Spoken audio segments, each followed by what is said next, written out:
सुप्रभात बच्चों, मैं नीलम सिंह आपकी हिंदी विषय की अध्यापिका। आज हिंदी विषय के अंतर्गत हम पढ़ेंगे पाठ 12 संसार पुस्तक है। तो चलिए बच्चों, इस पाठ का सारांश समझते हैं। इंदिरा जब 10 वर्ष की थी और मसूरी में रह रही थी, तब उनके पिता जवाहरलाल नेहरू उन्हें पत्रों के माध्यम से देश दुनिया की जानकारी दिया करते थे। जी हाँ, बिल्कुल बच्चों, आपको पता ही होगा कि जो पंडित जवाहरलाल नेहरू थे, उनकी बेटी कौन थी? इंदिरा गांधी थी। तो जब इंदिरा गांधी 10 वर्ष की थी, अर्थात छोटी सी थी, तब वो मसूरी में रह रही थी और उनके पिता पंडित जवाहरलाल नेहरू जी कहाँ थे? इंग्लैंड में थे। अपने पत्र में लिखते हैं कि हमारा भारत या इंग्लैंड इस पूरी दुनिया का बस एक छोटा सा हिस्सा है। बच्चों, आपने ग्लोब के माध्यम से जाना होगा कि जो पृथ्वी का आकार है वो कैसा है।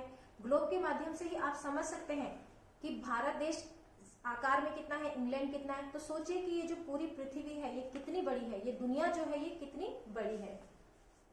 आगे बताते हुए कहते हैं कि हमारे लाखों करोड़ों वर्ष पुरानी धरती पर बहुत दिनों तक कोई आदमी नहीं था।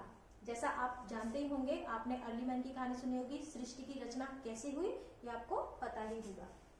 पहले यहाँ बस जानवर थे और उनसे भी पहले यह धरती इतनी गर्म थी कि कोई जानदार चीज नहीं रह सकती थी। जानदार चीज का अर्थ है बच्चों प्राणी, कोई भी जीव, क्योंकि कोई जब जगह बहुत सतह बहुत गर्म होती है तो वहां पर कोई भी जीव उत्पन्न हो पाना मुश्किल होता है। ऐसे समय के बारे में पता लगाना जब धरती पर कुछ भी नहीं था, बेहद कठिन कार्य था। जाहिर सी बात है, अगर जहां पर कोई जगह कोई चीज ही नहीं है तो हम वहां की जानकारी किस प्रकार से ले सकते हैं। विज्ञान जानने वालों ने इस विषय पर बहुत सोचा, पढ़ा और लिखा।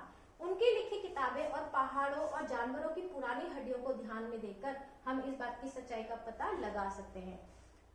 हमें कोई भी नई जानकारी मिलती है तो किन के माध्यम से मिलती है? कौन इन चीजों का पता लगाते हैं? बिल्कुल, जो वैज्ञानिक होते हैं वो हर चीज का पता लगाते हैं, ठीक है।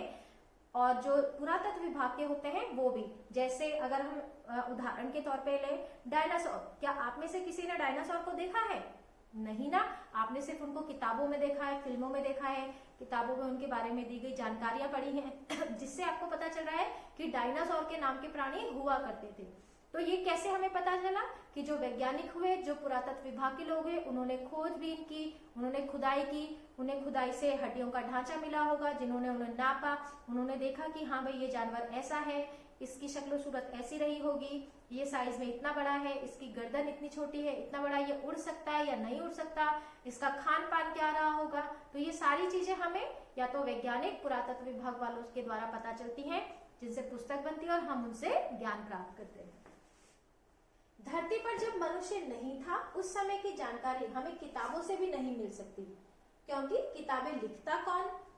उस जमाने का हाल पहाड़, समुद्र, सितारे, नदियां, जंगल और जानवरों की पुरानी हड्डियों से मिल सकता है। जैसे मैंने अभी आपको समझाया, यदि हम संसार रूपी पुस्तक को पढ़ना सीख लें, यदि हमें प्रकृति के अक्षर पढ़ना आ जाए, तो सड़क पर पड़ा एक कंकड़ संसार की पुस्तक का एक पृष्ठ हो सकता है। बच्चों, ये जो आपके पाठ का नाम भी जैसे दिया गया है संसार पुस्तक है, तो ये जो अगर हम इस जगत को समझे तो ये एक पुस्तक के समान ही है। जैसे आप अपनी किताब खोलते हो और हर चैप्टर में, हर पाठ में, हर पेज में आपको एक नई जानकारी मिलती है, तो इसी तरह से ये दुनिया भी है। अगर आप दुनिया के किसी भी कोने में जाए, आपको वहां से नई जानकारी मिलेगी। जैसे अभी आप अपने घर में रहते हो, आसपास की जानकारी आपको है, लेकिन अगर आप घूमने के लिए दूसरे राज्य जाते हैं तो वहां का खान पान, वहां का पहनावा, वहां के लोग, आपको हर चीज की एक नई जानकारी मिलती है। फिर आप घर आके अपने दोस्तों को बताते हो ना कि अरे यार मैं तो वहां घूमने गया था और पता है वहां पे तो ऐसा होता है, वहां के लोग ये खाते हैं, वहां के लोग ऐसा पहनावा पहनते हैं। तो ये सब चीजें क्या है? तो ये जो चीजें हैं ये हमारे ज्ञान बढ़ाने के लिए ही हमारे पुस्तक के पृष्ठ समान चीजें हैं, ठीक है। जैसे पेज से हमें जानकारी मिलती है, वैसे ही हमें अलग अलग जगहों से भी प्रकृति से जानकारी मिलती है। यदि हम संसार रूपी पुस्तक को पढ़ना सीख लें, यदि हमें प्रकृति के अक्षर पढ़ना आ जाए, अर्थात ये जो प्रकृति है यहाँ पे बहुत सारी चीजें हैं। अब सपोज हम लोग पेड़ पौधों को ही ले लेते हैं, ठीक है। हर पेड़ की बनावट अलग होती है बच्चों, आपने देखा होगा हर पेड़ का तना कोई चिकना होता है, कोई खुरदुरा होता है, कोई मोटा होता है, कोई पतला होता है, ठीक है। इसी तरह से पत्तियों के आकार में भिन्नताएं होती हैं, रंगों में भिन्नता होती है, कोई गहरा होता है, कोई हल्का होता है। इवन आप अपने बगीचे में जाकर देखिए, 10 तरह के आपको पौधे दिखाई देंगे, लेकिन 10 तरह के सभी पौधे एक समान नहीं होंगे। कोई आकार में छोटे ही रह जाते हैं, कोई आकार में बड़े होते हैं, किसी की पत्तियों की बनावट, आकार अलग होती है, ठीक है। तो आपको ये सब चीजें मिल जाती हैं। ठीक। अब सड़क पर पड़ा एक कंकड़ संसार की पुस्तक का एक पृष्ठ हो सकता है। इसी प्रकार से जितनी चीजें हैं ये सारे दुनिया रूपी पुस्तक के पृष्ठ ही हैं। ठीक। यह चमकीला गोल कंकड़ स्वयं हमें अपनी कहानी बता सकता है। आप नदी किनारे जाते हैं, बहुत सारे कंकड़ पत्थर होते हैं ना, कुछ नुकीले होते हैं, कुछ खुरदुरे होते हैं, कोई चिकने होते हैं, कोई गोल होते हैं। तो हम अच्छे वाले को उठा देते हैं, अरे वाह ये तो कितना सुंदर है, कितना चमकीला है, कितना सॉफ्ट है, कोमल है, गोल है, चिकनाई युक्त है। तो ये सब कैसे बना, तो आइए जानते हैं कि ये पत्थर जो है ये अपने आकार कैसे ले सकते हैं। कुछ समय पहले वह एक चट्टान का खुरदुरा नुकीला टुकड़ा था। ठीक है, अब बच्चों इस बात को ध्यान से समझिएगा। और कहीं पहाड़ के किनारे पर पड़ा हुआ था। बारिश के पानी में बहकर वह पहले छोटी घाटी तक गया। वहां एक पहाड़ी नाले ने ढकेलकर उसे छोटे से दरिया में पहुंचा दिया। यहाँ से वह बड़े दरिया में पहुंचा। इस बीच लुढ़कते लुढ़कते उसे किनारे घिस गए और वह चिकना और चमकदार हो गया। किसी वजह से दरिया उसे उसी रूप में हमारे सामने छोड़ गया। अब पानी के बहाव से जो पत्थर था वो किनारे आ गया और हमारे हाथ लग गया। लेकिन सोचो अगर वो पानी में बहता चला जाता और आगे वो अगर अपनी गति लेता तो क्या होता। यदि वह और आगे जाता तो घिसकर रेत के कण में बदल जाता और समुद्र के किनारे पहुंच जाता।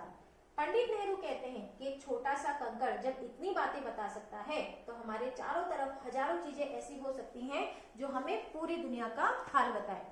बच्चों सच में अगर हमारे अंदर किसी चीज को जानने की उत्सुकता है, ठीक है, आप बहुत सारी चीजें हम देखते हैं, लेकिन क्या हम उन चीजों को जानते हैं या जानना चाहते हैं, ये आपसे प्रश्न है। तो आपके आसपास जितनी भी चीजें हैं उनको ध्यान से देखिए, उनमें अंतर ढूंढिए।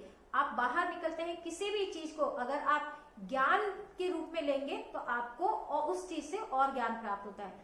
बच्चों ये जो पाठ है ये बहुत ही सुंदर पाठ है, इसको ध्यान से पढ़िए और आसपास की चीजों से भी आप ज्ञान लीजिए। आप देखिए कि कौन सी चीज कैसी है, इससे आपके ज्ञान में और विकास होगा। ठीक है, तो ध्यान से पाठ पढ़िए और पाठ पढ़कर और अपनी नॉलेज बढ़ाइए, अपना ज्ञान बढ़ाइए। थैंक यू बच्चों।